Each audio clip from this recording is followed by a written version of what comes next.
Okay, so today we're going to be looking at the Treaty of Versailles as a cause of World War II. So we've started off the class already with our maps and our know, want to learn, learned chart with the first column. Our next step is to go through the Treaty of Versailles and the things in it that created conditions in Europe that made it possible for extremist political leaders and political parties to have support, and then leading to World War II. So, Treaty of Versailles, what did it do? In the Treaty of Versailles, one of those articles was the War Guilt Clause. And if you remember from World War I, Germany was to accept the blame for all the loss and damage of the war. This means that Germany is taking full responsibility for starting the war, and secondly, because they're taking this responsibility, they have to pay reparations. Physical damage that was done to cities and towns, and civilian loss. So people who were not soldiers who died as a result, Germany had to pay reparations for this loss to both Belgium, Britain, France, and the Allied countries that were damaged during World War I. Their military, under another article in the Treaty of Versailles, was largely disbanded. This meant that weapons were taken away, weapons like tanks and submarines, aircrafts were taken away. Their navy was disbanded completely, so they were not permitted to have a navy, and their army can only consist of 100,000 men. On top of that, another article was the loss of land. So this included both colonies in Africa, such as Tanzania, Cameroon, also land in Europe. The Danzig, which was a German city in the north, Alsace-Lorraine, which was a territory in between France and Germany but belonged to Germany, the Polish corridor.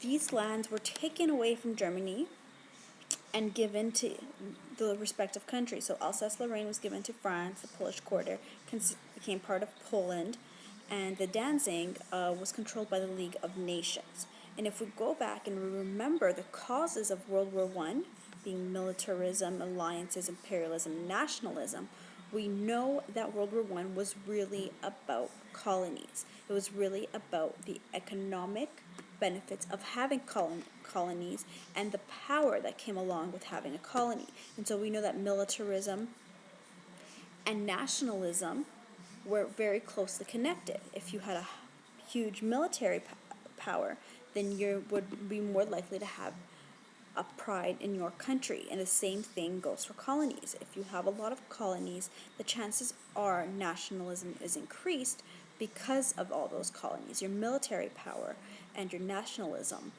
and your militarism are very closely connected. And when that's taken away from Germany with the Treaty of Versailles, we can see why German people would be angry, and on top of that, having to pay reparations and accepting all this blame would be a dagger to people who were very nationalistic, and they were nationally humiliated on the international scale. We are going to look at after World War I. So at this point, most European countries are ruled by democratic governments. That means they are elected officials. However, the Treaty of Versailles imposes harsh conditions on Germany, which is a democratic country at the time. To meet these financial obligations, Germany printed huge amounts of currency, which caused the German mark to devalue. So if we think back to the Great Depression, we know that printing money isn't a solution to economic hardship, because the more money you print, the lower it lowers the value of your currency, and that creates inflation, which is a problem. So we have, because of the reparations, Germany facing a lot of economic hardships, having to pay back this huge debt in the billions of dollars. Also, we have the loss of land, and this map here shows the loss of land in Europe for Germany. So the light purple here and here would be the land, and here would be the land that Germany lost. So they lost part to Denmark here. This here is the Polish corridor, which became part of Poland. And here in the north is the Danzig, and that became controlled by the League of Nations. And over here we have the Alsace-Lorraine, and this became part of France. So economically, during the 1920s, Germany was facing great inflation. Example of this could be if you look at the price of a loaf of bread, which cost 2 marks in 1918, cost about 6 million marks by 1924. This we call hyperinflation. So it's not just inflation, it's inflation to such an amount that it is intensified.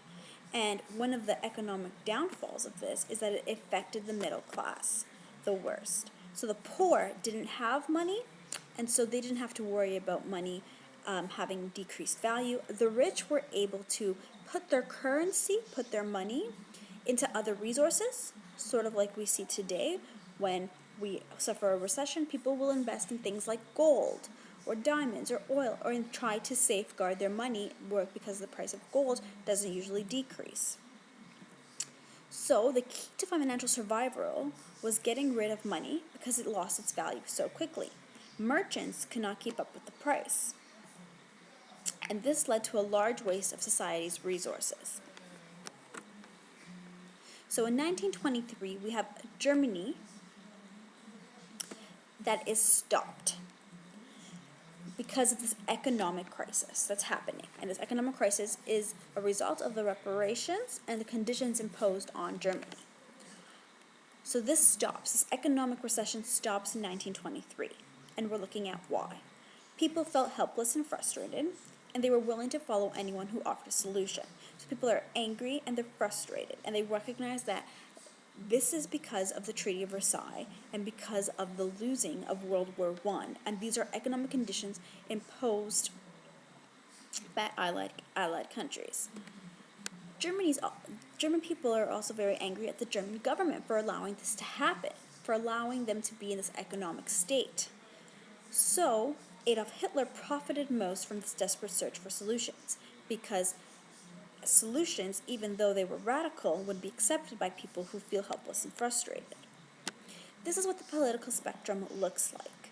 On the left, we have social communism, so a political party more important than individual dictator.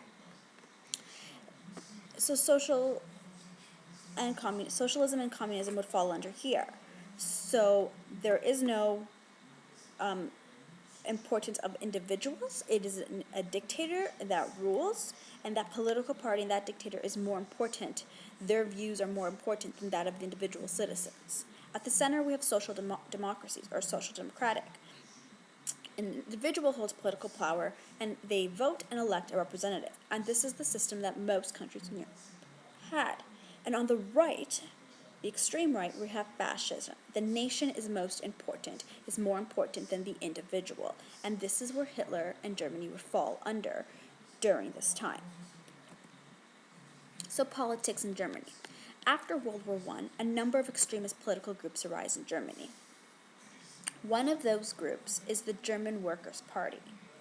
The spokesperson for them was Gottfried Feder, and his social economic ideas plus narrow-minded nationalism and opposition to democracy. Those are the 3 principles that were outlined in the German Workers' Party. That was their solution for Germany's problems. They attracted a few disoriented war veterans, including these 3 individuals here, Hermann Göring, Rudolf Hess, and Adolf Hitler. And these individuals will become important as we go along. After 1920, Hitler becomes the leader of that party, of the German Workers' Party. Its name was changed to the National Socialist German Workers' Party, and later known as the Nazis. So National Socialism is the type of government Hitler supports and is the leader of. The party gained a considerable following through anti-Semitism, anti-communist attacks, and attacks on the Treaty of Versailles. So they were able to gain support once Hitler becomes the leader of this party. Before, their support came from war veterans mostly. Once Hitler becomes the leader, he's able to amass a large support from Germans, from the German population. And he does this through anti-Semitism, which we know, if we look back at the 1930s and discrimination in Canada, anti-Semitism is the hatred or the extreme dislike of Jewish people. And he's able to connect to this anti-Semitism and bring Germans together by using this as one of the principles of his party. Also, anti-communist attacks were used, and the tax on the Treaty of Versailles. So blaming Allied countries and blaming this Treaty of Versailles and the old German Republic government for accepting the Treaty of Versailles and the conditions that it imposed on Germany. National Socialism,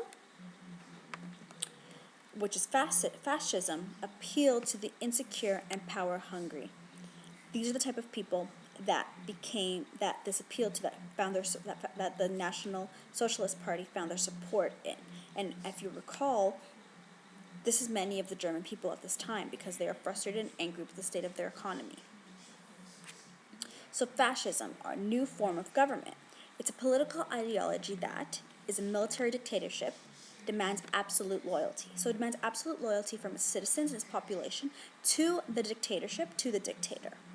It's backed by a secret police, and in the form of Hitler, we see the SA and later the SS being the secret police of his party, and it's based upon nationalism. The nation is more important than the individual. So the nation becomes the most important, and having pride in your nation is very important. And if you see this as a cause of World War I, well, it rears its head again here. Nationalism, the idea that your country is the best and more superior to all other countries, becomes important when we're looking at the rise of Hitler. It's also based upon racism. So there are scapegoats in this type of political ideology, and the scapegoats for National Socialism and fascism and Hitler become Jewish people, communists, gypsies, homosexuals, and they become the inferior races, inferior people in society. So Nazism, Hitler's form of fascism, is Nazism, and the core ideas of Nazism. Life is a struggle, and only the strong will survive. So he's taking this Darwinistic approach and applying it to people. Like animals in nature, members of the human species compete for survival. Life is not a right, and you need to destroy those who are inferior. So we can start to see why extermination became part of the Holocaust and became accepted with this kind of ideology. People are divided into races from strong to weak, and on the right there you can see Nazism's hierarchy of races. So we've got Europeans, specifically Germans. The Aryan race is the strongest race and therefore should have the power to take over other places where they are not present. Asians, the second most desirable race. Africans, weak and inferior, but they are still above the weakest race, which is Jewish, the disabled, gypsies or Roma, and homosexuals.